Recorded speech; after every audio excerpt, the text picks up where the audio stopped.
This comes to us from Preston Byrne.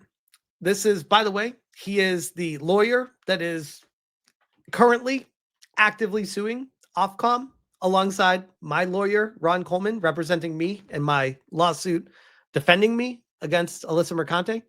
And he said, fun fact, Baroness Beeban Kidron, a British peer, is one of the architects of the UK's Online Safety Act.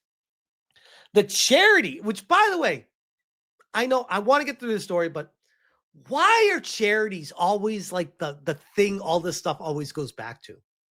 When I was growing up, I was like, charities are always good. And I get older and I'm like, charities always, it's like a trigger word now, which is unfortunate because I feel like there are potential good in this world from charities, but there's so much negative connotation with the word now that I'm like, I don't trust any charities unless some of the cancer ones, the hospitals that it's going to, like the kids specifically and stuff. But man, it's tough.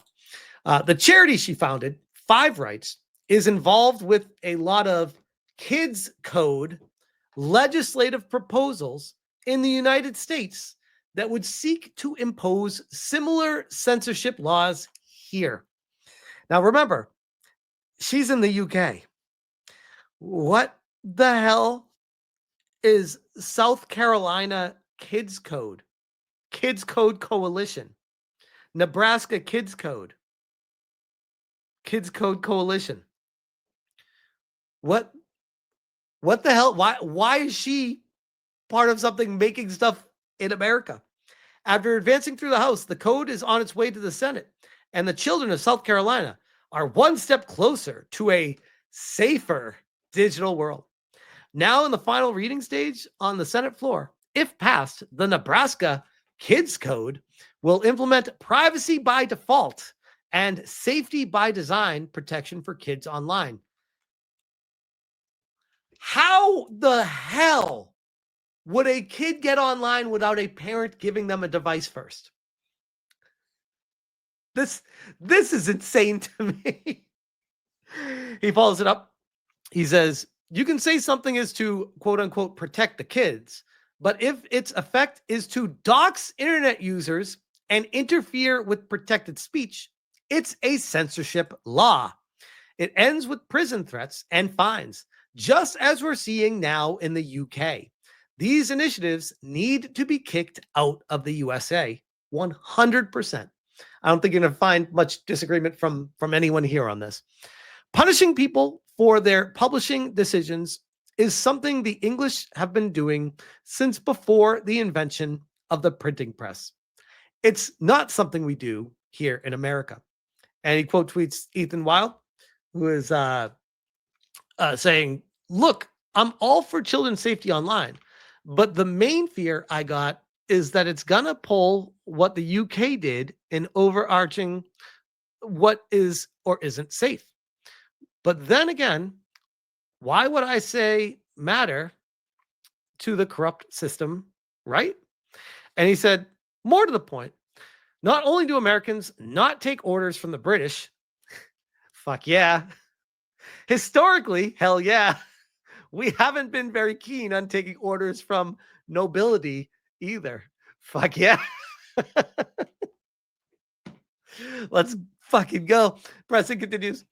There is, in fact, a pretty large NGO complex involved with the enactment of the UK OSA that is surely disappointed to see resistance from the USA, which I would imagine they would have expected that, but maybe not to the lengths it has gone. The same people who steered the UK towards a law that threatens Americans are trying to get OSA-styled laws on America's books too. So, I don't know. Maybe we should start asking whether America's age verification rules were inspired by the same people who advised the UK to threaten Americans with arrest for exercising our constitutional rights. Interesting question, eh? And he's quote tweeting Peter Handwright here, who is new and uninteresting pronouns. Okay. Quoting, there is, in fact, a pretty large NGO complex involved with the enactment of the UK OSA that is surely disappointed to see resistance from the USA.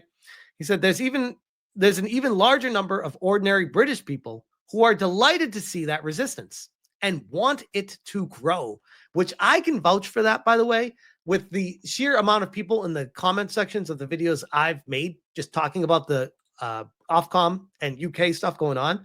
Many people are responding, please continue to cover this.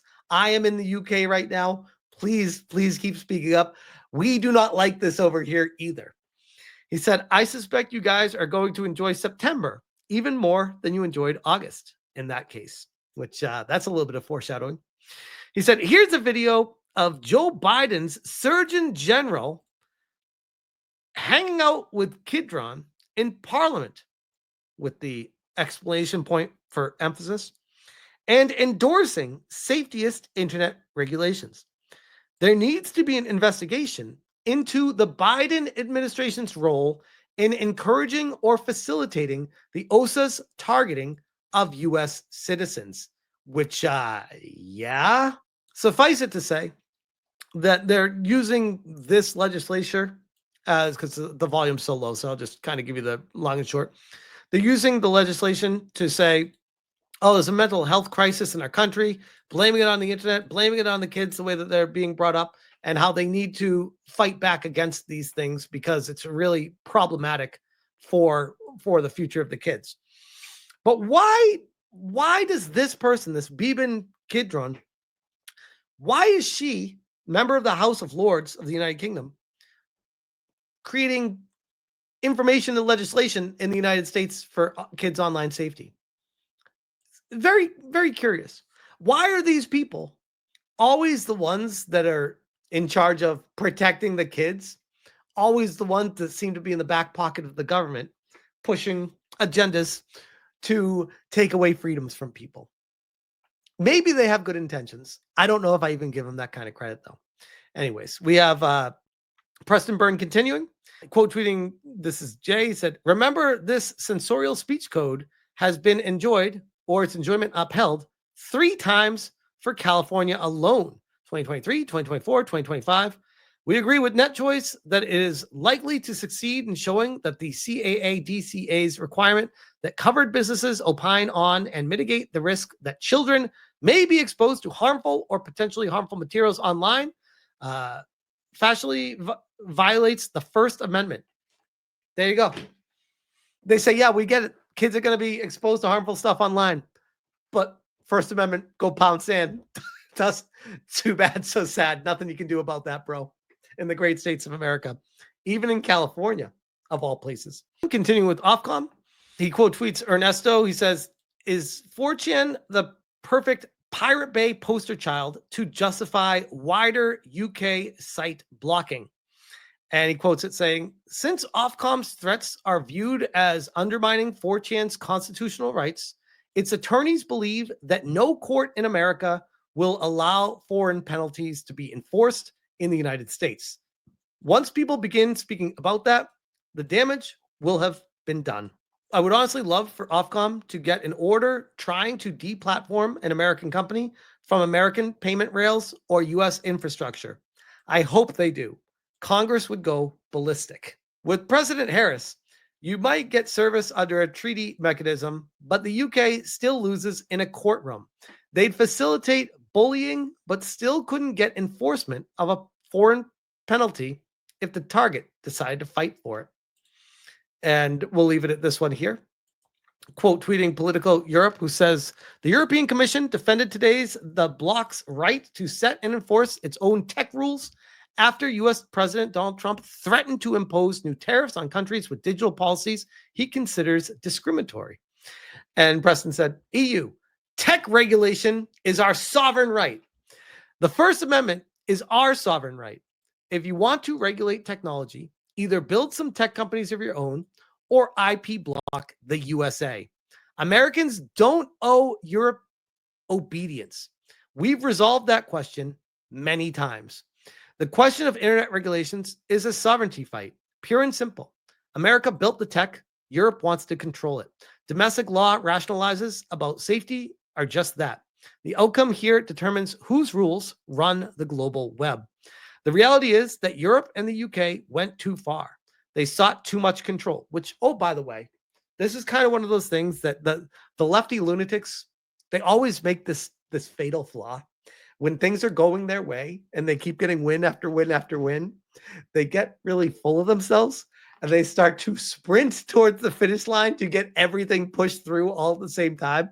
And that's when everyone starts to look up and be like, wait, what the fuck's going on right now? And that's when it always comes crashing down. They overstep, and now the superpower is responding. Sovereignty is not something the US historically likes to cede or trade away. If Europe, UK didn't want to trigger a reaction like this, these countries should have thought about that before they started threatening the US citizens with no European nexus with fines and jail time. They also probably thought that Americans would respond to free speech infringements the same way that we responded to the GDPR. It's a compliance program. Whatever. Free speech is not the same issue as data protection. And he quote tweets Jon Snow, who says they have the right to shut off whatever sites or services they like within their borders, but that will make it obvious exactly who's doing what censoring. And it says exactly this. You want to censor your internet, Europe? Do it yourself. Americans have the right to refuse and the military power to back up those rights. Almost hinting at a World War III over this. The funny part about the overreach with the UK right now with the regulations using the Kids Online Safety Act and the Office of Communications to push regulations in the United States is it doesn't work with the First Amendment. And you going back to Europe, what they can do is shut it off, put the wall up there and say, okay, you know what? We're just not going to let you access the sites over in America anymore. That's how you create a revolution of your own people. You start doing that, people are going to be like, wait a second. Why can't I go visit the vast majority of websites on the entire World Wide Web? That's one way to turn the UK into China or North Korea. So congratulations, UK government. You're getting your wish of silencing the people and turning it into a communistic enterprise. But I will leave that one there. I'm sure we will be back to visiting this again in the future because holy crap, every day as the world turns with this stuff. It's crazy.